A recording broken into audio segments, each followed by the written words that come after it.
Salut, je vous présente Thierry. Voilà. Bonjour tout le monde, je suis content d'être avec Alain. Bon mec, t'es qui toi? Tu fais quoi? Qu'est-ce qui se passe? T'as un truc à dire? Voilà, je m'appelle Thierry. Ouais, ça on sait. Je peux dire, je viens d'Alsace, la terre promise. Bon, merci, c'était une super vidéo. Voilà. C'est le pays où coule la bière et la choucroute. Ah, ok. Voilà, c'est avant ça, l'Alsace allait plus loin, elle allait au-delà de la Suisse. La Suisse Ah bon faisait partie de l'Alsace, ouais, il ne le sait pas. Ah bah non. Mais là, on est en train de refaire l'histoire, Ah tous bon les deux. Ah bon, Non, c'est- j'aime bien la Suisse, les Ok. montagnes et tout, c'est vraiment bien. Les gens aussi, j'aime bien le fromage aussi, le chocolat et les montres. Ah là là, j'aime beaucoup la Suisse. Les clichés t'aimes bien aussi. Faire des photos, non, pas trop, non, Ouais, mais t'as dit tous les trucs qui me vraiment. plaisent. Ouais, mais j'aime bien, j'aime bien. Voilà. J'aime bien. Bon. J'aime bien. Tageneuer et tout ça. En Oh. fait, vous savez, les Suisses, vous êtes fiers de vos montres et c'est très bien. Mais vous savez que ces montres viennent des Huguenots qui étaient persécutés en France et qui sont allés dans la vallée de Joux. C'était les Huguenots qui étaient les horlogers du roi. Ben, tu vois ça? La France, elle a persécuté les chrétiens, les protestants ou évangéliques, je sais pas, c'était Les protestants. Huguenots, les Huguenots, ouais. Et donc, ils ont fui en Suisse et ça enrichit notre pays. Exactement. Enfin, non, en fait, il n'y a pas que des Suisses qui regardent, ils vont se dire, bon, ils nous saoulent. Ah, avec mais la ils comprennent Suisse. pas, ils comprennent pas. C'est tout, c'est tout. Là, il faut être dans l'esprit pour comprendre ces choses-là. Bah ouais. Non, mais c'est vrai que. Ça veut dire quoi être dans l'esprit? Ah, c'est une bonne question. Tu en as une autre? Tu vas pas t'en sortir comme ça, mec. Ah ouais. Non, mais en fait, tu m'as dit, ben moi j'ai vu que t'es croyant et tout. T'as chopé ça comment? Pouf. C'est une maladie? Alors, c'est quoi? je suis pas comme T'es Obélix. né toi. dedans? Non, je suis pas comme Obélix, je suis pas tombé dedans quand j'étais petit. Ouais. Alors j'ai un passé quand même un peu douloureux. Ah Enfin, ouais j'étais un gars comme tout le monde, quoi. J'étais proxénète, trafiquant de drogue. Quoi? Un peu un peu le gars Comme tout le normal, quoi. monde? Voilà, Ah ouais, non, ouais, mais bon. je t'assure Ah, que d'habitude, non. ah, on fréquentait pas le même milieu. alors. Non, c'est. Enfin, je sais pas. Proxénète. Ouais, ouais. Donc ça veut dire que. Des femmes travaillaient pour moi, se prostituaient, vendaient leur corps. Mais c'est pas vrai. Et moi, je profitais, voilà, j'avais l'argent. Mais comment on arrive à faire ça? C'est étrange. C'est une bonne question. J'ai commencé dans le banditisme à l'âge de 16 ans. Enfin, Quoi? le banditisme, ouais. À vendre du shit. D'abord, je fumais du shit, j'avais pas trop Bon, d'argent. le shit, ça va un petit peu, Ouais, ça comme va, ça. voilà. C'est pas grave. Voilà. Voilà. Bah alors, donc, après, qu'est-ce qui se passe? Comment on vire? Après, je suis Non, parti. c'est ironique, hein, les gars. Après, je suis parti à l'armée, tout ça. J'ai continué Ah, à vendre bah là, du ça t'a shit. fait un homme, toi, après. Ah, voilà. Fini le shit, là. Voilà. Non, justement, j'ai vendu de l'herbe et tout ça. C'était à À Tahiti. l'armée? Ouais, c'était à Tahiti. J'étais le dealer de la base. À Tahiti. Ah, c'est la France, elle va dans d'autres pays. C'est ça. Enfin, Ah c'est ouais. une histoire assez longue. Mais en fin de compte, quand je suis revenu, j'ai fait les 400 coups. Et puis, j'allais toujours dans un café où je vendais du shit. C'était mon point de deal aussi. Ah ouais. Il y Tu avait gagnes une belle- bien avec ça, non? Ça allait, ça allait. Il y avait une belle serveuse qui était là, c'est pour expliquer le proxénétisme. Ah Il y avait ouais. une belle serveuse qui était là, puis j'ai dragué, puis on est sortis ensemble. Et au bout de quelques jours, elle me dit, Ouais. je veux me prostituer pour toi. J'ai fait, ouais, y a pas de problème. Ouais, c'est elle qui me l'a dit, c'est pas moi qui ai forcé ou quoi que ce soit. Oh, ah ouais. Ouais, c'était bon, je sais pas pourquoi, j'ai pas compris encore, je l'ai pas revu depuis, donc Et puis, c'est toi, difficile t'as à dire. trouvé que c'était une bonne idée? voilà, donc je suis parti en France, pendant 3 mois, elle se prostitue en France. Après, Mais j'étais attends, arrêté. elle se prostitue, puis elle te donne des sous. Mais tu fais quoi? Pourquoi elle a besoin de toi? Bah, pour la protection, pour la protéger. Et Quand en tu même la temps, protèges, c'est-à-dire, tu fais quoi? bah, s'il y a des gars qui viennent, qui payent pas ou quelque chose, voilà. Ah, tu te tiens à proximité et puis Voilà, tu les tapes. Voilà. T'es sérieux? Ouais. Tu les tapes? Ben ouais, ou je leur fais peur. Ou... Tu leur fais peur. Ouais, bah t'as vu ma tête. Ça va. T'as vu mon Ça va, charisme j'ai vu- quand même. j'ai vu T'as mon pire, charisme. Je suis taillé en V quand même. Ah ouais, déconne mais pas. ouais, Et mais dans le faux sens. Ah ouais. Non, j'ai Non, mais c'est j'ai pas pas envie possible. le cintre. Ouais. Mais alors, du coup, ça crée quoi comme ambiance? Cette fille, elle est heureuse, elle est malheureuse, elle est comment? Elle aime pas faire ça, mais elle aime ça. Je sais pas, c'est une bonne question. Je pense qu'il y en a qui sont d'infos, je pense. Ouais. Je pense qu'il y en a qui font ça parce qu'il faut. Je pense qu'il y en a beaucoup qui sont contraints aussi.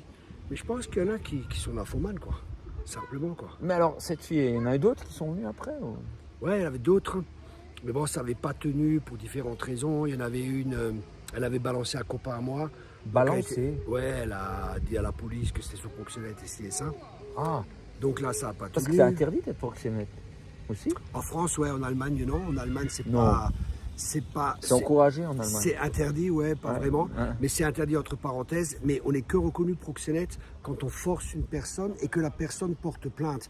Tant on peut vivre avec 10 filles, si aucune porte plainte en Allemagne, il n'y a pas de problème. Mais s'il y en a une qui Ah. porte plainte, on devient proxénète et là on peut aller en prison. C'est pour ça que l'Allemagne c'est le plus grand bordel et c'est pour ça d'ailleurs que je suis parti en Allemagne. Et justement quand j'étais en Ah ouais Allemagne, ouais, j'étais à la frontière suisse. Les Suisses, c'est des chauds aussi. Hein. Et il y a beaucoup de Non. Suisses, ah, sérieux. Et beaucoup de Suisses venaient parce que c'est moins cher en Allemagne qu'en Suisse, la prostitution. Donc je l'ai fait travailler dans un bar où il y avait 20 filles à peu près. Oh. Et les gars, ils payaient, combien c'était ça fait en euros, ça fait 300 marks pour 1 heure la bouteille.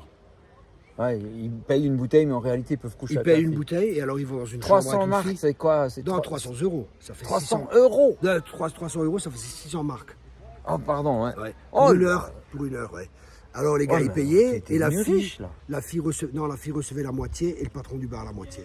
Puis toi? Bah moi je recevais la moitié. Ah, Mais t'es le c'est la patron fille du me bar? donnait- Non, la fille me donnait l'argent. Puis elle, alors, pourquoi pas? Je vivais avec elle et elle avait à nourrir, elle avait ce qu'elle voulait, quoi. Enfin, tranquille, quoi. Wow, Ouais, c'était c'est cool, un quoi. petit commun. Mais, du coup, la vie était belle pour toi ou tu t'étais bien avec ta conscience ou comment? Ouais, ça me travaillait quand même la conscience, mais après, on se fait une raison et on commence à se mentir à soi-même, quoi. Genre, qu'est-ce que tu dis comme mensonge? Je me dis, bon, c'est pas si grave, il y en a qui font pire, quoi. Ouais, il y en a des qui font des bombes. Qui tuent, voilà, il y en a Ouais. qui violent des enfants, il y Bon, a alors, pire, puis quoi. toi, t'es un bon gars. Donc, quoi, et de toute façon, c'est elle qui m'a demandé. Donc, Ouais, puis voilà. en plus, ça empêche que les gars fassent des conneries. Voilà, c'est ça. Et etc. après, il y a d'autres gars, d'autres filles aussi.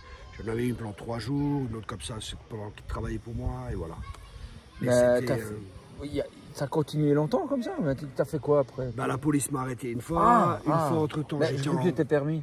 Comment? J'ai cru que c'était permis. En Allemagne après, ouais. Mais après, ils m'avaient arrêté parce qu'il y avait un cambriolage que j'avais commis en France. Tu Quelqu'un m'avait fais des balancé. cambriolages? Ouais, ouais. J'espère qu'il va pas partir avec le téléphone portable. Bah, il est aura pas pas mal, la fin. c'est un iPhone. Non, c'est rien, c'est Ok, c'est ouais. Disney, Ok. ça marche avec du scotch. Donc là aussi, après, il y a aussi eu... j'avais fait un cambriolage, après il y avait Interpol qui m'a cherché, ils m'ont arrêté en Allemagne, ils m'ont mis en Allemagne. Interpol, Ouais. c'est la police entre différents États. Exactement. Ils m'ont arrêté en Allemagne, ils m'ont mis 2 mois et demi en prison en Allemagne. Après, j'ai été extradé vers la France et là, j'ai fait le reste de ma peine. Et voilà. Enfin, c'est toute une longue histoire. Wow. Et Mais pour qu'est-ce qui revenir se au passe, point alors essentiel, Bah oui, vas-y. T'es en à ta prison. question que tu as posée, non, après, je suis en prison, je continue mes bêtises. Quoi. Mais là, ça serait Ah, tu vraiment continues long. en prison? Après la prison, et en prison aussi, je fumais du shit. Ouais. Je suis sorti en perme, j'ai ramené du shit que j'ai avalé, tout ça. Et puis voilà. Ah ouais, bon. J'ai continué les conneries, hein, vous savez, j'étais un cas, mais un cas quoi. Un cas. Ouais, mais- Je vous dirai après pour qui et pourquoi et comment ma vie a été Ouais, ok, d'accord. transformée. Je te laisse parler. Ouais, bah, ça c'est vraiment important maintenant. Mhm. Et puis bon, bah, alors je me suis dit, purée, mais qu'est-ce que je vais faire maintenant? Et alors j'ai pensé, je voyais les gars, je sais pas comment ça s'appelle, la secte où il y a toutes les stars et tout là. Bah, je sais pas, l'église protestante? Non, il y a toutes les stars là, américaines et tout. Ouais, Ah, je sais plus comment ça s'appelle cette secte. Ah oui, tu payes des fortunes. Ouais, c'est ça. Je me dis, ouais, waouh, je vois. les mecs sont pas cons, ils font de l'argent avec ça. Je pourrais faire un truc comme ça. Et je pense à ça et je me dis, purée, mais d'où c'est qu'ils viennent ces pensées, c'est ça, bon écoute. Après, c'était ça. pas Après, vrai. je suis parti au Maroc pour chercher des femmes aussi. Je dis, bon, il faut que mon organisation, que mon business s'agrandisse. Donc, je suis parti au Maroc pour chercher des femmes. Et j'ai dit, je fais ça encore pendant 2-3 ans. Après, j'arrête. J'aurai assez d'argent. Je pars dans le sud de la France. J'ai acheté un hôtel. Je suis patron, la belle vie, le soleil, les femmes, tout ce qu'il faut. La vie est belle. Ça, c'était mes plans et c'était mes projets. Mais, entre-temps, j'avais commencé aussi à travailler comme commercial pour blanchir un peu mon argent. Si on me demande d'où vient ton argent, comme ça, je peux un peu le blanchir. Je peux même travailler. Et là, je retourne du Maroc. Et là où je travaillais, il y avait des personnes assez étranges qui se disent chrétiens, que j'ai rencontrés, qui me parlaient de Jésus et tout. Et moi, je dis, ouais, c'est bon. Ils me donnaient des traités, je n'arrivais pas à les lire, je comprenais rien du tout. Et je suis parti. Ces gens, Ah, ouais, c'est spécial, hein, j'étais persécuté. Et là, je reviens. Ah ouais. Et là, je reviens du Maroc. Et je vais justement chez ces chrétiens. Et je suis en short, tranquille et tout. Il me dit, ce soir, il y a une soirée de louange, je viens avec et tout. J'ai dit, c'est qui louange, c'est quoi? Je connaissais pas moi. Il m'explique un peu, on chante, C'est on va à qui, l'église et louange? tout. Je dis, ouais, bah Dieu, je peux pas aller à l'église comme ça, je suis en shorts. Ah, il me dit, non, mais Dieu, il s'en fiche, je viens avec et tout. Je dis, ok. Et je suis allé avec eux dans cette église. Genre que j'ai appris par après, pentecôtiste, c'est les pentes et les côtes. Ouais, Enfin, ouais. c'est les églises Les hauts pentecôtistes. débats, quoi. Voilà, je connaissais pas trop, hein. Bon, ils m'ont invité là-dedans. Et là, les gens, ils chantaient, ils levaient les mains, ils faisaient des essuie-glaces, C'est un ils faisaient des hold-up signes comme ça. Ouais, justement, je pensais. C'était assez space. Et là, ils levaient les mains et tout. Et d'un seul coup, moi, j'étais au fond, c'est normal, la première fois que tu vas dans une église. Et d'un seul coup, je vois devant moi une boule qui vient transparente. Quoi? Ouais, j'avais pas fumé, je te promets. Je vois une boule transparente et elle me touche et je me mets à pleurer comme un gosse. Et c'était l'amour de Dieu. J'étais 3 fois en prison, mon cœur T'as était vraiment halluciné, t'as dur. fait une science-fiction. Ah ouais, T'as ouais. une boule qui est venue vers toi. Une boule mais qui- pas une une vraie, boule. pas. Non, mais une boule énorme comme ça, qui est venue à toute vitesse vers moi. Ça m'a touché, je me suis mis à pleurer alors que mon cœur était Non, mais attends, dur. c'est pas normal un truc comme ça, c'est Bah, complètement fou. c'est paranormal. Et après, j'ai compris que c'est Dieu, parce que Dieu, souvent les gens, ils veulent voir, parce qu'il ne marche pas dans 5 sens. Si Dieu existe, je veux le voir. Non, Ouais. mais il suffit de regarder l'œil, par exemple. Ouais, tu Tellement l'as qu'il est ramassé en parfait, pleine ci et face, ça. toi. Ah là, j'ai pris en pleine tête. T'as reçu c'est une vision, je sais pas. Voilà, comme on pourrait dire, c'est une vision. Et là, l'amour de Dieu m'a touché tellement fort, j'ai pleuré, j'ai pleuré. Après, les gens, ils m'ont dit, tu vas accepter Jésus-Christ comme sauveur et comme ton Seigneur. Ça veut dire, il devient le patron de ta vie. J'ai fait, ok, ça marche. Et j'ai T'as accepté dit Jésus. ok parce que t'as eu peur. Non, même pas. C'est l'amour de Dieu qui m'a touché. J'avais jamais connu un amour comme ça. Ça te décoiffe. Et alors, j'étais tellement amoureux de Jésus et j'ai commencé à avoir une relation avec lui. Je dis pas une religion, hein, je ne suis pas rentré dans une religion, mais j'ai commencé à développer une relation avec Jésus. J'ai commencé à lui parler et il me parlait. Et je suis pas fou. Il me parlait, il me parle encore. Ça fait pratiquement 30 ans maintenant que je suis chrétien et je parle à Dieu tous les jours et il me parle. Peut-être pas tous les jours, mais il me T'entends parle avec souvent. tes oreilles. C'est une bonne question. J'entends des pensées qui viennent, ou dans mon cœur, ou dans mes pensées, ou dans mon cœur. Ou des fois, quand je lis la Bible, c'est comme un verset qui sort de la Bible. Ça me l'a fait ça. Ça, c'est cool. C'est hallucinant, Ça, c'est hein. cool, ouais. Et je les vois carrément en bold, Voilà. en épais, tu vois. C'est ça. Ça Ah, m'a c'est déjà trop arrivé. fort. Ça arrive pas tout le temps, Ouais, hein, ouais. je vous rassure. Après, j'ai vu des anges, j'ai vu dans le monde spirituel. Quoi ça, ouais, Mais tu peux pas ouais. dire ça vite fait. Bah, J'ai si. vu des anges, mec. Ah oui, mais j'en ai à côté de moi. Ah bah alors, si c'est ce genre d'ange, j'en ai vu aussi moi. Hein. Non mais t'es sérieux, t'as vu des anges? Ouais. J'ai vu des Quoi, anges, par Non, exemple. mais là, faut raconter, c'est hallucinant ça. Par exemple, un jour, je parlais avec ma grand-mère qui était témoin de Jéhovah depuis 20 ans, quoi. Ouais. Déjà. Et je Bon. commençais à lui donner mon témoignage. Elle voulait rien savoir de Jésus et ci et ça. Ouais. Et un jour, je suis assis dans sa... Et je parlais depuis longtemps. Et un jour, je suis assis dans sa salle à manger. Et d'un seul coup, je parle pas de rien, mais je vois à ses côtés un ange, un grand ange. Et là, ma grand-mère, qui était toujours contre, elle me dit, comment est-ce qu'on fait pour être sauvé? Je dis, waouh! Et là, je lui ai dit, voilà, si tu veux être sauvé, comme la Bible, elle dit, si tu crois dans ton cœur et que tu confesses de ta bouche que Jésus est Seigneur, c'est là que tu seras sauvé. Alors je dis, écoute, répète une prière après moi. Seigneur Jésus, je crois que tu es le Fils de Dieu. Je te demande pardon pour mes péchés. Viens dans mon cœur, sois mon Sauveur et mon Seigneur. Et voilà, Amen. Et puis voilà, terminé. Elle a fait ça.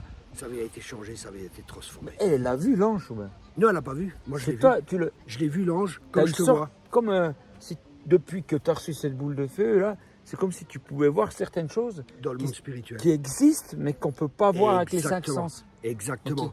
Il y a le monde spirituel qui existe et le monde spirituel, d'après la parole de Dieu, la Bible, hein, il dit que c'est plus réel que le monde visible dans lequel nous vivons. Et je peux vous garantir que c'est vrai. Hein, c'est vraiment. J'ai eu beaucoup d'expériences surnaturelles. Je ne vais pas m'étendre là-dessus. Mais quand même, j'aimerais savoir comment ça s'est passé avec les filles qui venaient du Maroc et celles que tu avais engagées pour faire de la prostitution. Tout à coup, tu es chrétien, hein, qu'est-ce qui se passe? Ça, c'est Tu peux très pas, bon. t'as pas continué ou bien Non, c'est une très bonne question. Et dès que j'ai accepté Jésus comme sauveur et comme Seigneur, ça veut dire que c'est lui qui commence à diriger ma vie. Et je savais que tout ça, c'était faux. Donc j'ai arrêté, mais je travaillais en même temps comme commercial. Donc je suis allé voir, je suis rentré dans les bordels et tout ça, je suis allé voir mes anciens potes et tout. Et j'ai commencé à leur parler de Jésus, quoi. Mon cœur était changé, mais mes attirances n'étaient plus les mêmes.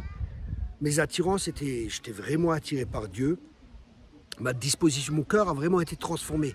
Et je crois vraiment, ça c'est la différence entre le christianisme et toutes les religions qui peuvent exister. ouais. C'est que c'est une transformation de notre cœur. C'est pas une adhésion Ouais, mentale ouais. ou une croyance Pas comme une ça. nouvelle quelque chose. religion, Voilà, ça. c'est pas une nouvelle religion. Et puis voilà. Mais alors, ils ont pris ça comment? Enfin, les prostituées se sont retrouvées à la rue, si j'ose dire. Ouais, non, Ouais. il y avait, elles ont continué à la prostitution et je me Avec rappelle. quelqu'un d'autre. Voilà. Ah. Mais Et- il n'y a personne qui s'est dit, mais c'est incroyable. Ah bah si, une elle est venue plus tard et puis elle s'est convertie, Mais après... Convertie, ça veut dire qu'elle a accepté de croire en Dieu. C'est une bonne question. Elle a cru en Dieu et j'ai prié avec elle la même prière que j'ai fait avec ma grand-mère. Et elle a arrêté la prostitution et tout. Et là, c'est fini avec la prostitution. Ah ouais, c'est dur de sortir de ça. Moi, j'ai connu des gens là-dedans. C'est très dur de sortir. Ouais, parce qu'il y a beaucoup d'argent, c'est de l'argent facile, il y a tout un style de vie. Ouais. Souvent, elles n'ont pas de métier, ces femmes. Des fois, il y a des proxénètes qui sont là, des fois, il y a des réseaux de proxénètes qui sont là. Ah, la mafia. Il y a de la violence, ouais, il y a de la violence, il y a tout. Hein. Il y a tout. Ah, surtout et les puis filles tes de potes, l'Est. ah ouais. Puis tes potes que tu étais dans le bistrot, ils se sont moqués de toi. Ouais, bon, ils croyaient pas. Et ça va. Par exemple, j'étais chez un, et lui, c'était vraiment un millionnaire. Il avait un bordel, il avait des casinos illégaux, hein. Tout ça à la frontière suisse. Illégaux, ouais, des casinos illégaux.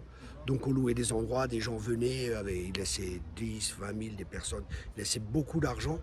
Et tout ça, c'était illégal, hein. Donc je travaillais aussi dans ce milieu-là. Enfin, il y avait tout, il y avait la drogue, il y avait tout ce que vous voulez.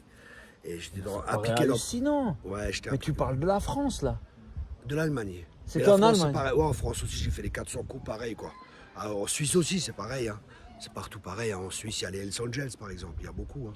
On n'en parle pas, mais il y en a beaucoup. Hein. Zurich, il y a un siège des Hells Angels. C'est une sorte d'organisation malfaitrice, quoi. Exactement, club de motards, voilà. Club de motards et tout, et ils sont criminels, quoi. Même s'ils vous font croire que non, hein, voilà, donc il y a tout ça. Et je me rappelle le patron de ce bar qui avait un hôtel, qui avait un restaurant, qui avait plusieurs entreprises. Enfin, il était vraiment millionnaire, quoi. Je me rappelle, je lui ai parlé de Dieu, il était sur l'échelle. Il dit oui, mais Dieu, c'est moi. Et c'est ça, je dis, je vais lui mettre un coup de pied dans l'échelle, on va voir s'il est Dieu. J'ai dit non, je peux pas faire ça, maintenant je suis chrétien, je suis plus comme avant. Et puis bon, il n'a pas accepté, quoi. Mais bon, après... Notre rôle en tant que chrétien, c'est de semer la bonne nouvelle comme on fait maintenant, de parler de l'amour de Dieu, de montrer aux gens que Dieu nous aime, que Dieu n'est pas responsable de toutes les catastrophes et tout cela. Hein.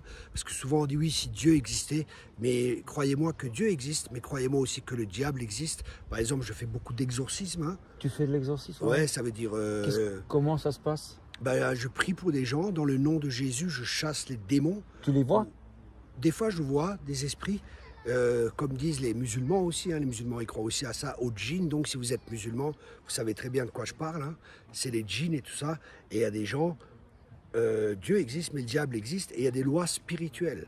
Et si on ne respecte pas ces lois, par exemple, il y a la gravité. Hein. Si je lâche quelque chose, je peux être chrétien, musulman, juif, ce que je veux. Ça ne va pas monter, ça va descendre. Voilà, ouais. C'est la loi de la gravité. Et dans le monde spirituel, il y a des lois. On peut ouvrir des portes à des démons. Par exemple, en faisant de l'occultisme. Hein. Occultisme signifie science cachée. Et donne-moi un exemple d'occultisme. C'est quoi, par exemple? Par exemple, le pendule. Les boules de cristal. Si tu fais du pendule, voilà. C'est comme si tu ouvres une porte spirituelle en toi. Exactement. Ou du tarot, vous savez, mais pas les cartes de jouer du tarot. Faire du tarot pour lire l'avenir aux gens. Et la Bible, elle dit qu'on ne trouve personne chez toi qui exerce le métier de devin, d'astrologue, qui lit l'avenir, et ainsi de suite, et ainsi de suite. C'est des choses qui sont occultes. Et justement, comme vous êtes certainement, ça va passer en Suisse. En Suisse, il y a beaucoup d'occultisme. Hein. Dieu m'avait parlé que c'était une des forteresses vraiment en Suisse, c'est l'occultisme. Ah ouais. Oh, il m'avait parlé de 3 choses. Mammon. Je déménage. Mammon, l'occultisme. Et je sais. Mammon, c'est l'amour de l'argent. L'argent, ouais. Ouais, ça, je m'en suis douté. Et le troisième, je ne me rappelle plus, mais que c'était très fort l'occultisme en Suisse. Et c'est vrai, quand je vais en Suisse, je ressens à certains endroits, on sent vraiment qu'il y a des puissances spirituelles qui sont là, qui ne sont pas de Dieu et qui influencent négativement. C'est une force du mal, en fait. Exactement. Comme dans les films d'horreur, quoi. Exactement, parce que ce qui se passe... C'est donc inspiré de la réalité quand on voit ces trucs. Tout à fait, tout à fait. Donc toi, tu vois ça, tu combats ça, et tu vois vraiment des gens changer avant-après. Exactement, je vois la différence. Par exemple, la première fois que j'ai fait une délivrance, c'était une femme qui était partie en Afrique pour être épouse de Satan. Donc quoi? elle a fait, ouais, elle a. Mais quoi? Mais c'est quoi? Et elle était proxénète en plus aussi. Et elle-même se prostituait, elle était proxénète, épouse de Satan. Enfin, c'est quoi l'avantage de faire ça? L'avantage, c'est d'avoir de l'influence et d'être connu. Souvent, des stars, des fois, ils vendent leur âme à Satan et il leur promet, vous aurez de la réussite, vous aurez ci et ça. Et après, on les voit mourir à 35 ans, on les voit dans la drogue. C'est vrai ça. Ah bah oui, ça semble hallucinant. Ah ouais, mais c'est des choses réelles, hein, c'est du concret. Vous savez, pour vous, je comprends les spectateurs qui nous regardent, hein, peut-être pour vous, ça paraît surnaturel. Et ça, non, c'est délire, il a fumé, il n'a pas arrêté de fumer, ou qu'est-ce que j'en sais. Non, mais c'est vraiment, croyez-moi, c'est vraiment réel et c'est terrible. Les gens souffrent terriblement. Jésus, il a dit, je suis venu pour détruire les œuvres du diable. Et il a dit, je suis venu pour donner la vie et la vie en abondance. Et dans la parole de Dieu, le diable il est décrit comme celui qui vole, qui tue et qui égorge. Il est venu pour détruire. Donc il y a un combat qui est là. Bah, en fait, si je comprends bien, il y a des gens, ils peuvent être possédés, puis ils ne le savent pas. Oui. Ils pensent juste qu'ils ont un mauvais caractère. Oui, ça c'est très important ce que tu dis, mais ce qui est vraiment important, c'est le mot posséder. Parce que je ne crois pas que c'est toujours juste, parce que posséder, ça veut dire qu'une personne est complètement sous l'emprise de Satan. Et ça fait plus de 25 ans que je fais de la délivrance, j'ai jamais rencontré une personne comme ça. J'ai vu des personnes où des domaines de leur vie étaient sous l'influence de Satan. Mais toute la personne, j'ai jamais rencontré. Non, alors, juste pour les gens, comment ça se passe un exorcisme? Est-ce que des fois c'est mal passé, par exemple, aussi? Tu es là, tu vois quelqu'un, c'est dans la rue, ou bien dans une réunion où tu organises, ou est-ce que ça peut être dans le métro? Par exemple, ça m'est souvent arrivé, enfin la plupart du temps, hein, c'est dans nos réunions, mais il m'est déjà arrivé au McDonald's, par exemple, je parle à une femme, d'un coup elle se lève, elle commence à courir et elle part. J'ai couru derrière, j'ai fait le nom de Jésus, et là il y a des démons qui sont manifestés, elle est tombée par terre. Bon, en pleine rue, j'ai pas fait, hein, j'ai arrêté, mais il m'est arrivé aussi par exemple en pleine rue. Je me rappelle, j'étais à Nice, à la Côte d'Azur, sur la promenade des Anglais, et je parlais du Seigneur à une femme. Et la femme accepte Jésus-Christ comme sauveur et comme Seigneur, mais elle était dans l'hindouisme, elle était dans le chamanisme, elle a cherché partout. Parce que les gens, ils cherchent le surnaturel, parce qu'on a été créé pour le surnaturel. Mais le problème, c'est que les gens, ils ne savent pas qu'il n'y a qu'un seul chemin. Et Jésus, il a dit, je suis le chemin. Oh, il n'a pas dit je suis un des chemins, je suis le chemin pour accéder au monde spirituel, pour accéder à Dieu.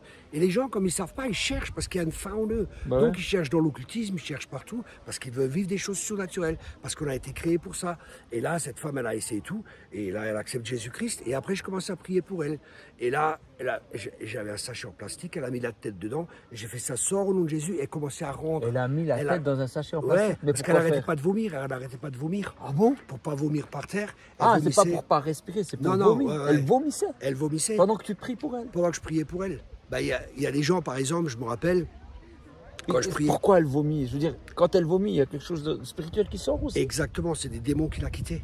Ou alors, je donne l'autre exemple de la femme qui était, sataniste. Quand je prie pour elle, elle tombe par terre et une voix d'homme sort de cette femme et cette fois elle dit « Elle m'appartient ». À peu près dans ce... Ah ouais. C'était vraiment impressionnant, alors que c'est une femme, quoi. Mais c'était un démon qui était en elle, qui avait pris possession de certains domaines de son âme. Et justement, il s'est exprimé à ce moment-là. Il te parle à toi? Il me parle à moi. Ou des fois, ils me disent non. Ou il m'arrive des démons, mais c'est des trucs de fou. Ils disent non, elle m'appartient, je ne partirai pas, ça fait longtemps que je suis là. Il y a plein de choses comme ça qui se passent, c'est fou, quoi. Ouais. Et je fais un peu l'étonné pour pouvoir. Mais j'ai vécu ça aussi, j'ai vu des gens faire ça, toi. Je fais exprès l'étonner pour que les gens qui ne connaissent pas, ils se disent. Exactement. Pour bien comprendre. Mais j'atteste. Non, mais je comprends. Je promets que ça existe et je suis justement à un séminaire avec toi là et j'ai vu des trucs. Et j'ai de la peine à comprendre ce qui se passe, quoi. Il y a des gens qui hurlent, il y a des gens qui pleurent, il y a des gens. Mais d'un coup, on est chez quoi, 50, 60 puis 90. 80, tu vois, j'ai mal compté. On est là et je sais pas ce que tu as fait, mais tout à coup, toute la salle est en transe, quoi. Je sais pas, en transe. Ils pleurent, ils crient. Il y en a des qui peuvent plus, qui pleurent, vraiment, Qu'est-ce qui se passe? C'est justement, ça c'est une très bonne question. C'est l'Esprit de Dieu qui vient et qui commence à toucher. Il était déjà là avant? Oui, mais d'une manifestation plus forte ou avec une présence plus forte. Et ça commence à toucher les émotions des gens, ça commence à toucher le corps des gens, ça commence à toucher l'esprit des gens. Et là, il y a une confrontation de puissance qui se fait à ce moment-là. Bon, les émotions, les gens vont se mettre à pleurer parce qu'elles sont libérées, ou les gens ressentent l'amour de Dieu. Ou alors, il y a une confrontation de puissance. Et là, on prie pour les gens. Et ça, c'est ce qu'on appelle la délivrance ou l'exorcisme. Et c'est quelque chose qui est très combattu. Et pourquoi c'est combattu? Parce que, premièrement, ça relève la défaite de Satan. Ça montre que Dieu est plus fort. Et ça montre que nous, en tant que chrétiens, on a l'autorité sur la puissance de l'ennemi. On n'a pas à avoir peur du diable. Parce qu'en réalité, le diable a peur de nous quand on devient chrétien. Ah ouais, surtout si on sait qui on est. C'est exactement ça. J'ai entendu ce que tu as dit. Si on connaît notre identité en Christ. Ouais. Tout à fait. Ouais, mais est-ce que quelqu'un qui est libéré, après c'est bon? Ça dépend. Il y a des fois, Dieu travaille par étapes. Des fois, il y a des étapes. Des fois, il y a des personnes comme moi, j'ai eu un travail qui a dû être fait avec un esprit de rejet. Après, j'ai dû renouveler mon intelligence, comprendre que je suis plus rejeté, mais que je suis aimé. et que j'ai de la Pourquoi tu as un valeur. esprit de rejet? C'est quoi cette histoire? C'est un rejet, ça veut Si dire. on n'est pas mieux avec le soleil, si on se tourne comme ça. Toi. Voilà. Ouais, Et c'était le moment. Hein. Ouais, bon, l'esprit de rejet, je me rejetais moi-même, je m'acceptais pas moi-même, je rejetais les gens, je me croyais pas aimé, je me croyais pas accepté. Ah, ça vient de l'enfance, ça. Ça vient de l'enfance souvent, mais ça peut aussi venir plus tard. Et alors, c'est toute une manière de penser qui était là, mais à cette manière de penser, il y a un esprit qui a amplifié tout cela et qui est venu en moi. Ça a commencé c'était une d'abord. porte ouverte pour lui. Exactement. C'était petit à petit et le rejet a grandi dans ma vie jusqu'à ce qu'un esprit prenne position et que ça devienne un style de vie et que le rejet, par exemple, je vais vous donner un exemple très concret pour vous aider. Ouais. Est-ce que ça vous arrive d'aller vers des personnes normales et vous avez aucune envie d'avoir un contact avec cette personne, vous sentez, qu'est-ce qu'il y a avec cette personne, vous n'êtes pas bien avec cette personne. Ouais. Il est possible qu'il y ait un esprit de rejet. Et là, la clé... Chez toi ou chez lui? Chez la personne que vous n'avez pas envie. Il y a des gens, vous ne voulez pas être avec eux. Dès que vous venez, vous êtes... parce que spirituellement, l'esprit crée aussi une atmosphère. Et vous ressentez cette atmosphère. Et là, la clé pour aider ces gens, c'est de faire l'inverse. C'est parce que le combat spirituel, c'est agir dans un esprit inverse, c'est agir dans l'amour. Par exemple, prendre les personnes dans les bras, vous allez voir, ils risquent de se mettre à pleurer, l'esprit risque de partir parce qu'ils ne supportent pas l'amour. Parce que le royaume de Satan, c'est un esprit de haine, et le royaume de Dieu, c'est un esprit d'amour. Waouh!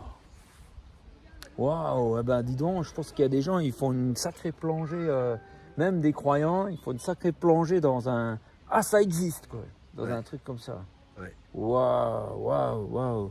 Ben, est-ce que tu as un site où on peut peut-être suivre tes enseignements ou trouver des livres ou quoi, ça s'appellerait comment? Ok, j'ai un site qui s'appelle hmtransformation.com. On mettra le lien en dessous. Ok, Hein. et j'ai une chaîne YouTube, Thierry Kopp. Voilà, Thierry Kopp tout simplement. Voilà, K-O-O-P. Non, ah non. Ah, Ça c'est... c'est toujours écrit comme ça, moi. Ouais, c'est K-O-2-P, Thierry, T-H-I-E-2-R-Y, Kopp, K-O-2-P. C'est comme Madame Kopp en Suisse. Des vieux souvenirs. Voilà, les vieux souvenirs remontent à la surface. Ouais, alors, ben oui. Oh, ben oui, ben donc du coup, si ce thème vous intéresse, vous pouvez voir plus loin. Peut-être, j'ai encore à te dire une chose. J'ai remarqué que tu as de la peine avec ce qui est religieux.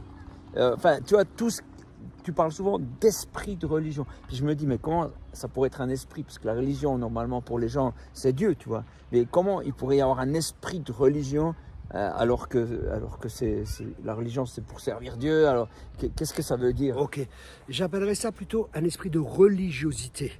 Ok, parce que la religion, dans son terme, c'est pas mauvais, hein, c'est pas négatif. Ça veut dire relier. Voilà, exactement. Ouais. Mais la religiosité, c'est quoi? La différence qu'il y a entre pour bien comprendre ce que j'essaie de partager, c'est important que je mette un fondement. Et la différence entre toutes les religions et le christianisme, c'est très simple. Toutes les religions essayent de faire quelque chose pour être aimé de Dieu, pour être accepté de Dieu, pour accéder à Dieu. Tandis que le christianisme... À Dieu ou à une entité comme voilà, l'univers, spirituel. le grand tout, etc. Exactement. Ouais. Tandis que le christianisme, c'est Dieu qui s'est fait homme et qui est mort pour nous à la croix, pour que nous puissions à nouveau avoir une relation avec lui. Et Dieu a fait tout cela à cause d'une de ses motivations, parce qu'il t'a aimé, bien aimé. Et la Bible dit, Dieu a tant aimé le monde qu'il a donné son Fils unique afin que quiconque croit en lui ait la vie éternelle. Et ça, c'est la différence entre la religiosité, c'est-à-dire essayer de faire pour être accepté de Dieu, pour amadouer de Dieu, pour avoir un accès à Dieu, pour recevoir l'acceptation de Dieu, la faveur de Dieu. Donc tu parlais de christianisme, mais en fait, le christianisme peut être aussi une religiosité qui est contre Dieu, en fait. Exactement, parce qu'avec ses propres forces, on veut vouloir plaire à Dieu. Dieu, tu vois combien je lis la Bible. Dieu, tu vois combien je prie. Mais Dieu veut une relation. Tu peux prier sans être en relation avec Dieu. Tu peux lire la Bible comme tu lis les livres d'Alain. Non, les livres d'Alain, tu les lis avec l'esprit. D'Alain, moi non, mais c'est pas pareil. Comme tu lis je sais pas, n'importe quel livre, tu vois. Et ça te sert à rien. Je t'encourage à prendre des livres à Alain. Ils sont excellents d'ailleurs. Ouais. Petite parenthèse, hein. C'était la pub. Hein. Ok. Et on se renvoie des ascenseurs. Voilà. Et très vite, on peut être à côté du plan de Dieu. Et c'est ce que la Bible appelle aussi le légalisme. C'est-à-dire vouloir être justifié par la foi, par la loi. Ça veut dire que c'est par nos œuvres qu'on sera justifié, mais Dieu nous justifie par la foi dans son œuvre à lui. Ça veut dire qu'on ne place pas la confiance dans tout ce que nous faisons, mais on place notre confiance dans tout ce qu'il a fait à la croix. Tout a été accompli. Ouais, ouais. Donc quand tu dis un esprit religieux, c'est une manière de parler. Il n'y a quand même pas un esprit qui est religieux, quoi. Ah, des fois, il y a des esprits qui sont là. Mais tu Et, ça, rigoles. et c'est des esprits, c'est terrible. Les pharisiens, par exemple, ils étaient sous un esprit religieux. C'est un esprit de critique, c'est un esprit de jugement, c'est un esprit meurtrier. Ils ont tué Jésus. Et aujourd'hui, il y a des personnes religieuses, ils tuent les autres chrétiens. Écoutez-moi bien. Comment ça, Ah, ils bah tuent oui, Avec ils du tuent les couteau, autres ouais. chrétiens avec leurs paroles. Oh. Ils parlent négativement. T'as vu ce frère, t'as vu ceci. Ils critiquent, ils jugent, ils mentent même. Moi, j'ai eu des ministères, des pasteurs malheureusement, qui ont menti sur mon compte et ci et ça. Et quand je les ai confrontés, ils ont refusé de parler, ci et ça. Ils étaient animés d'un esprit religieux. Et c'est pour ça, c'est pas Wow. le but du christianisme, c'est que les gens ils voient Christ et qu'ils ne voient pas nous ou que des hommes soient placés en avant, mais que les gens puissent voir à travers de nous Jésus. Ça, c'est l'objectif. Donc, un esprit, tu vois quelqu'un qui est comme ça, un esprit religieux, est-ce que tu peux chasser l'esprit ou c'est pas du tout du même ordre? Ça dépend. Des fois, on peut chasser, mais des fois, il faut qu'il y ait une repentance, parce que l'esprit religieux, il a deux portes qui lui donnent accès.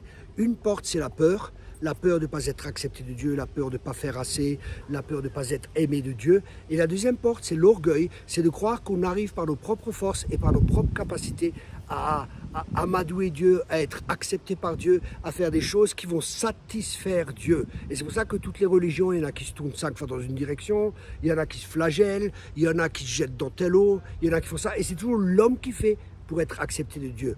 Le christianisme, Dieu nous a tant aimés qu'il a donné son Fils unique. Et là, notre foi, elle ne repose pas sur nos œuvres à nous, mais elle repose sur ce que lui a fait à la croix. Et c'est largement suffisant. Wow. Bon, ben cool. Ben, tu vas continuer ton bonhomme de chemin, partager ce que tu as découvert, ce qui a changé ta vie, qui a changé la vie de plein de gens, et puis aussi délivrer avec l'aide de Dieu, tu vois, parce Bien que sûr, c'est ton esprit, quoi. Bien sûr, c'est ça. J'ai remarqué une chose, c'est que tu es beaucoup à l'écoute de Dieu. Tu es là et puis tu fais pas par habitude les choses. Tu chasses. C'est pas une recette. Tu fais chaque fois du cas par cas par rapport à ce que Dieu te dit. Et ça, je trouve, c'est vraiment, c'est précieux. C'est précieux parce que Dieu, les recettes, j'ai l'impression, c'est pas son truc, quoi. Bah ouais, bah vous imaginez, maintenant vous approchez de quelqu'un, ah il est aveugle, attends un instant, vous ramassez de la terre, crachez dedans. Ah, vous parce que mettez- Jésus a fait ça, ouais. Ouais, ça va pas. Si Dieu vous conduit comme ça, parce que le problème de l'homme, c'est qu'il veut être indépendant. Mais Dieu veut qu'on soit dépendant de lui, parce qu'il veut qu'on ait une relation avec lui. Et puis Et cette c'est ça. dépendance avec lui, bah, ça nous donne une liberté. Ah, c'est magnifique. C'est ça, parce que les gens ont une fausse image de Dieu. Ils le voient comme un père qui contrôle, puis qui garde si tu as bien fait tes devoirs, alors que c'est un père qui veut ton bonheur, il veut que tu puisses sortir du nid puis voler. C'est ça, ce tout à père-là, tu vois. Tout à fait. Voilà, soyez tous bénis, Eh, que merci Dieu vous beaucoup, bénisse. c'est super, merci Merci, beaucoup. Alain. Je pense que ça va aider bien les gens. Ils pourront te contacter sur ton site, j'imagine. Ok, et pas de souci. Voilà. Allez, Merci salut. encore d'avoir pu participer avec toi. Ouais, avec Salut Alain. plaisir.